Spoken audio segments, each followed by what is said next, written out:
Point Lowly is known for its unique marine environment, particularly the annual migration to these waters of the Australian giant cuttlefish, where in their thousands they put on a colourful show as part of their mating ritual. It is also known as one of the most spectacular events in the Australian marine environment, attracting visitors from all over the world. Commercial fishing nearly destroyed this phenomenon in the late 90s, and now they face a new threat with the proposed iron ore export jetty being built right through their aggregation area. Well, this is the giant Australian cuttlefish we're talking about, Sepia apama. It occurs right across southern Australia from Sydney to Perth, but it's been proven that there's several separate genetic pools within that population of cuttlefish, and this aggregation here in northern Spencer Gulf is a separate special genetic pool.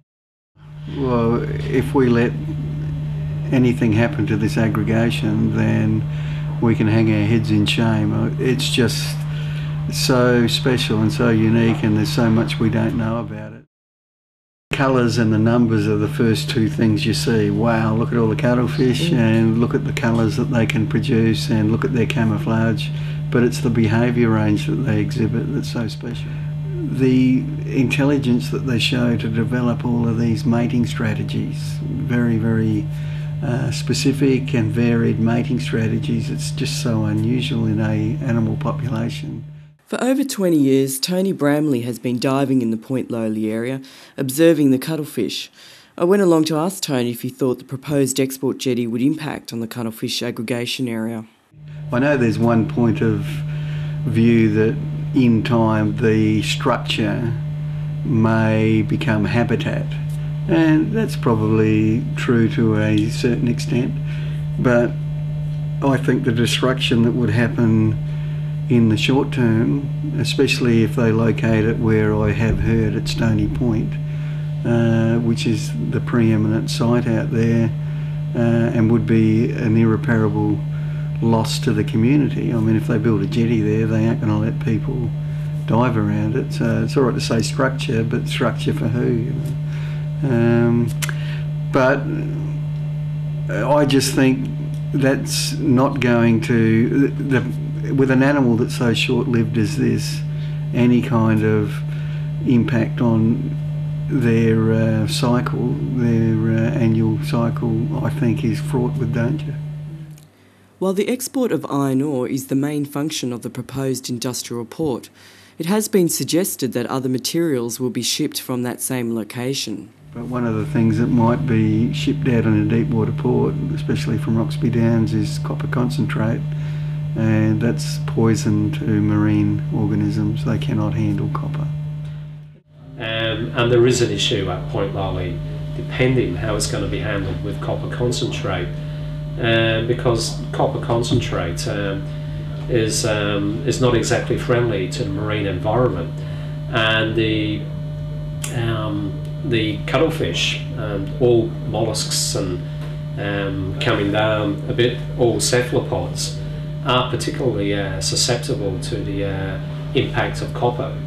In fact, the mollusks are the most susceptible of the marine species grouping to copper concentrate. The iron ore jetty that is planned, would go directly from where is now an entry to one of the observation places when you can go dive or snorkel and see the cuttlefish. It's next to the fence line, next to the centers.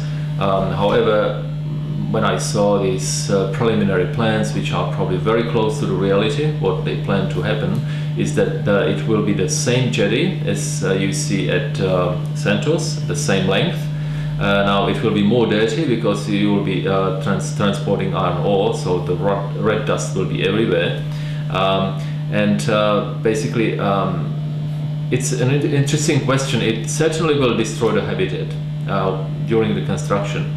And it's not just cuttlefish, because of the high salinity and the seas conditions, the upper Spencer Gulf, that means from Cowell up to Port Lincoln, and especially here in the around Point Lowly Peninsula, it's a breeding ground for a lot of species. It's not just cuttlefish, and cuttlefish is using that because it's peaceful, it's beautiful. You know, they've got the best underwater environment. You know, on at the bottom what they could pick up, and probably something else which no one's found out yet.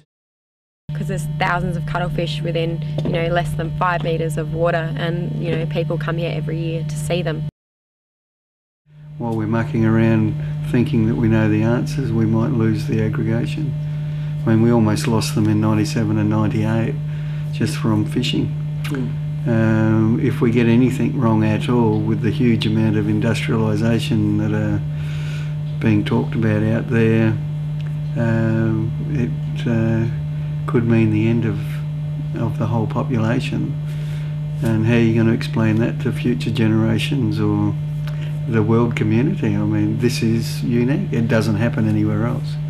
So I think Australians, South Australians and people from this community, from Whyalla, have an obligation to the rest of the world to make sure nothing happens to this population. The last full environmental impact statement that was done for the area was the for the Port Bonython Stony Point gas fractionation plant and export facility. And it's interesting that that environmental impact statement, which was done in the early 80s, failed to even identify that there was a major cuttlefish aggregation in the area.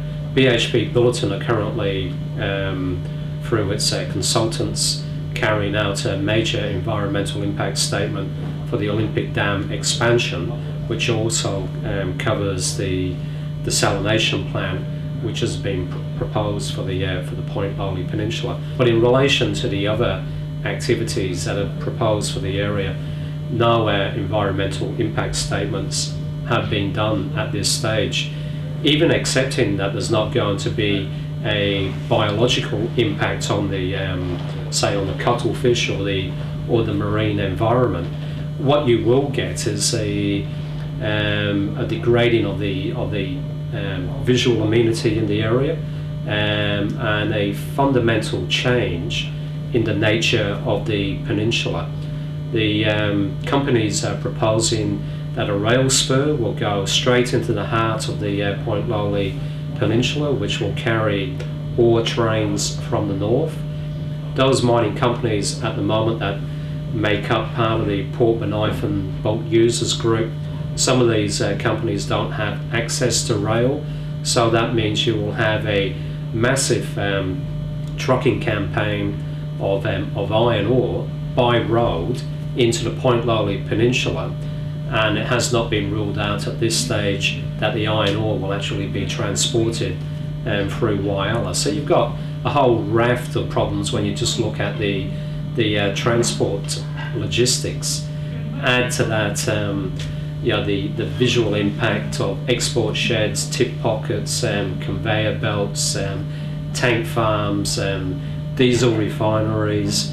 You're going to fundamentally change what is an important recreational and environmental resource for our community. I think conserving the natural environment is pretty important, and I think that it should be preserved for future generations.